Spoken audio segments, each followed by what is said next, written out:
El fuego del primer viaje misionero de Pablo, el evangelio que transforma el mundo.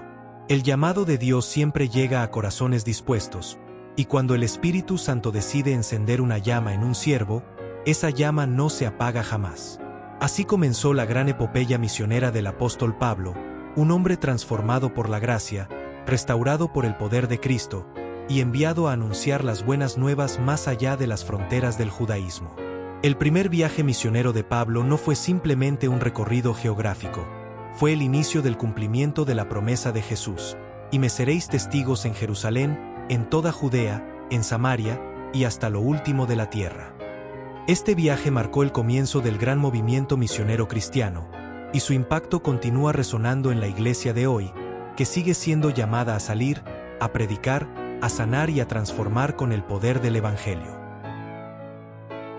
Todo comenzó en la iglesia de Antioquía, una congregación llena del Espíritu Santo, donde profetas y maestros ministraban al Señor en unidad y adoración.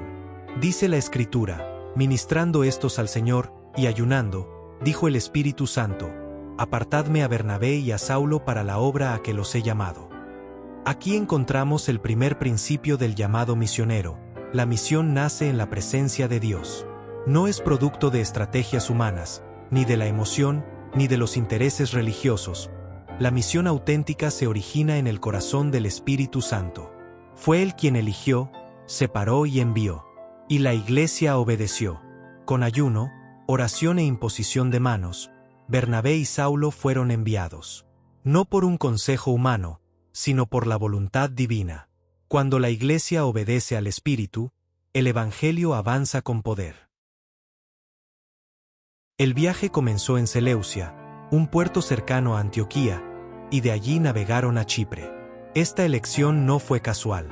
Chipre era la tierra natal de Bernabé, y Dios en su sabiduría usó ese vínculo como punto de partida. Allí, en la ciudad de Salamina, comenzaron a predicar la palabra de Dios en las sinagogas. El patrón misionero de Pablo siempre fue claro: primero el judío, luego el gentil. Predicaban a quienes tenían las Escrituras, pero que aún no conocían al Mesías. Y en cada lugar donde se abría la Escritura, el Espíritu abría también corazones. Sin embargo, donde hay palabra de verdad, también se levanta oposición. En Pafos, la capital de Chipre, se encontraron con un mago llamado Bar Jesús, también conocido como Elimas. Era un falso profeta que intentaba desviar de la fe al procónsul Sergio Paulo. El enemigo siempre trata de interferir en la obra de Dios, confundiendo la mente de los que están a punto de creer. Pero Pablo, lleno del Espíritu Santo, lo miró fijamente y declaró: «Oh, lleno de todo engaño y de toda malicia, hijo del diablo, enemigo de toda justicia, no cesarás de trastornar los caminos rectos del Señor». Inmediatamente, Elimas quedó ciego por un tiempo, y Sergio Paulo, al ver lo ocurrido, creyó, maravillado de la doctrina del Señor. Aquí se manifiesta el poder de Dios confirmando su palabra con señales. La ceguera del falso profeta simbolizaba la ceguera espiritual de quienes se oponen al Evangelio, mientras la fe del procónsul representaba la apertura de los gentiles a la luz de Cristo. El Evangelio avanzaba con autoridad. Después de este poderoso inicio, los misioneros zarparon hacia Perge de Panfilia, y desde allí se dirigieron a Antioquía de Pisidia. Fue allí donde Pablo predicó uno de sus más notables mensajes, proclamando la historia de la salvación desde Abraham hasta Jesús. En su predicación, Pablo mostró cómo Dios había cumplido sus promesas en Cristo, cómo los líderes de Jerusalén lo rechazaron, lo crucificaron, pero Dios lo resucitó de los muertos. Este sermón fue una declaración contundente del corazón del Evangelio. Cristo murió, fue sepultado y resucitó al tercer día, conforme a las Escrituras. Y esa verdad sigue siendo el centro de toda predicación cristiana auténtica. Muchos judíos y prosélitos piadosos siguieron a Pablo y Bernabé, pero también se levantó oposición. Los celos religiosos de algunos líderes judíos llevaron a una persecución que los expulsó de la ciudad. Sin embargo, la Escritura dice algo glorioso: los discípulos estaban llenos de gozo y del Espíritu Santo. Aún en medio del rechazo, el gozo del Espíritu los sostenía. Aquí aprendemos una lección eterna. El éxito de la misión no se mide por la aceptación del mundo, sino por la obediencia a Dios. A veces, los campos más fértiles son los regados con lágrimas y persecución. Pero cuando los siervos obedecen, el Espíritu produce fruto. Desde Antioquía de Pisidia viajaron a Iconio, y allí nuevamente comenzaron en la sinagoga. Una gran multitud creyó, tanto judíos como gentiles, pero otra vez se levantó persecución. Algunos gentiles y judíos incrédulos se unieron para hacer daño a los apóstoles. Pero la Biblia dice que ellos se quedaron allí mucho tiempo, hablando con valentía en el Señor, el cual daba testimonio a la palabra de su gracia, concediendo que se hiciesen señales y prodigios por sus manos. ¡Qué glorioso ejemplo de perseverancia! Cuando el Espíritu da la palabra, también da el poder para sostenerla. Pablo y Bernabé no se intimidaron. Sabían que el poder de Dios se perfecciona en la debilidad. Aunque las ciudades se dividían, la verdad permanecía firme. Y así sigue siendo. El Evangelio divide, pero también ilumina, confronta y salva. Cuando la persecución se volvió más violenta, huyeron a Listra y Derbe, ciudades de Licaonia. En Listra ocurrió uno de los milagros más sorprendentes. Un hombre cojo de nacimiento, que jamás había caminado, fue sanado por la palabra de fe de Pablo. Dice la Escritura, él escuchaba hablar a Pablo, el cual, fijando en él sus ojos, y viendo que tenía fe para ser sanado, dijo a gran voz, «Levántate derecho sobre tus pies». Y él saltó, y anduvo. La fe es el canal del poder de Dios. Este milagro causó gran conmoción. Los gentiles, asombrados, creyeron que los apóstoles eran dioses, llamando a Bernabé Júpiter y a Pablo Mercurio. Querían ofrecerle sacrificios, pero ellos rasgaron sus vestiduras y gritaron, «Varones, ¿por qué hacéis esto? Nosotros también somos hombres semejantes a vosotros, que os anunciamos que de estas vanidades os convirtáis al Dios vivo, que humildad y pureza de corazón». En un mundo sediento de poder y fama, Pablo y Bernabé rehusaron cualquier adoración humana. Sabían que solo Cristo merece gloria. Esa es la esencia del ministerio genuino, no buscar ser exaltado, sino exaltar a Cristo. Pero donde florece la fe, el enemigo siembra espinas. Los judíos de Antioquía e Iconio llegaron a Listra, incitando a la multitud. Y aquellos mismos que antes querían adorarlos, ahora apedrearon a Pablo hasta dejarlo por muerto. Lo arrastraron fuera de la ciudad, creyendo que había muerto. Pero la mano de Dios lo levantó. Dice la Biblia, rodeándole los discípulos, se levantó y entró en la ciudad. Ese versículo resume el espíritu indestructible del siervo de Cristo. Aún cubierto de heridas, Pablo se levantó y regresó al lugar del dolor.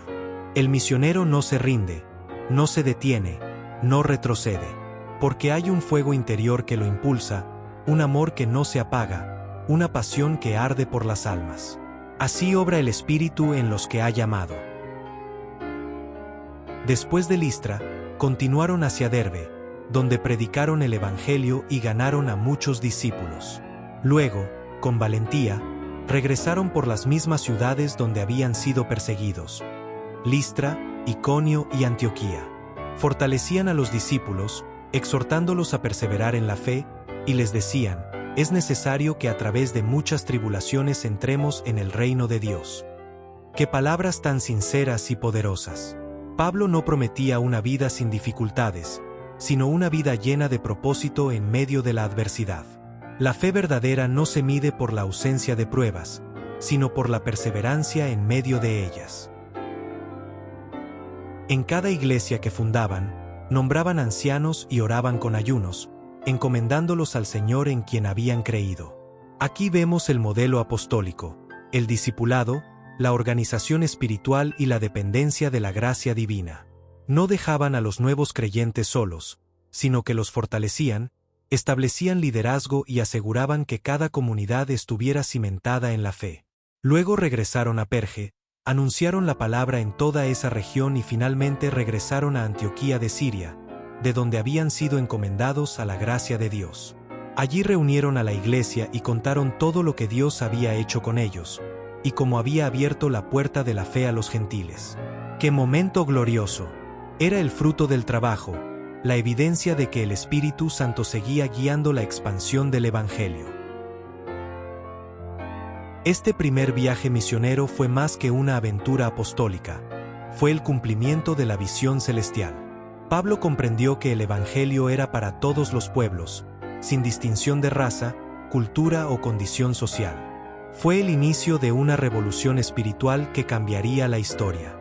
El mensaje de la cruz comenzó a extenderse como un fuego santo, y ningún poder humano pudo detenerlo. Detrás de cada milagro, cada persecución y cada conversión, estaba la mano invisible de Dios guiando a sus siervos. El primer viaje misionero de Pablo nos enseña que la obediencia al Espíritu Santo es el secreto del éxito espiritual. Dios no busca a hombres poderosos, sino corazones disponibles. Pablo no era perfecto, pero era obediente. Bernabé no era famoso, pero era fiel. Y juntos demostraron que cuando dos siervos caminan bajo la dirección divina, el reino avanza. El Espíritu Santo los guió, los sostuvo, los levantó y los usó como instrumentos de su gloria. Hoy la Iglesia tiene el mismo llamado. El mandato no ha cambiado. Jesús sigue diciendo: «Id por todo el mundo y predicad el Evangelio a toda criatura».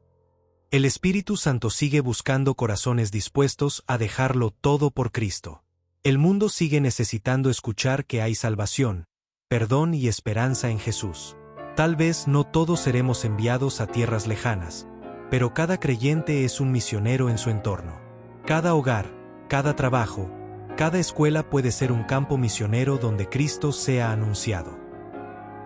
El ejemplo de Pablo también nos desafía a mantener la fe firme en medio de la oposición. Las piedras de Listra no detuvieron su llamado. Las traiciones y los rechazos no apagaron su pasión. En cada herida había una victoria, en cada prueba una oportunidad de glorificar a Dios. Así debe ser también con nosotros. La misión no siempre será fácil, pero siempre será gloriosa, porque cada alma que se salva vale más que el mundo entero. El fuego que ardió en Pablo debe arder hoy en la Iglesia. No podemos ser una comunidad pasiva, encerrada en sí misma, mientras el mundo perece sin Cristo. Somos el cuerpo de Cristo, los pies que deben ir, las manos que deben servir, la voz que debe anunciar. Debemos ser una iglesia llena del Espíritu, una iglesia que ora, que ayuna, que escucha la voz del Señor y que obedece cuando Él dice: «Apartadme a mis siervos para la obra que los he llamado». Que el Espíritu Santo renueve en nosotros la pasión por las almas. Que seamos como Pablo y Bernabé, siervos valientes, humildes, perseverantes, dispuestos a sufrir por causa de Cristo. Que el fuego misionero vuelva a encenderse en nuestros corazones. Y cuando volvamos a nuestra Antioquía, podamos decir con gozo: Dios ha abierto la puerta de la fe. Porque cada viaje de obediencia deja huellas eternas. El primer viaje misionero de Pablo no terminó en Antioquía. Su legado continúa en cada creyente que obedece el llamado de Jesús.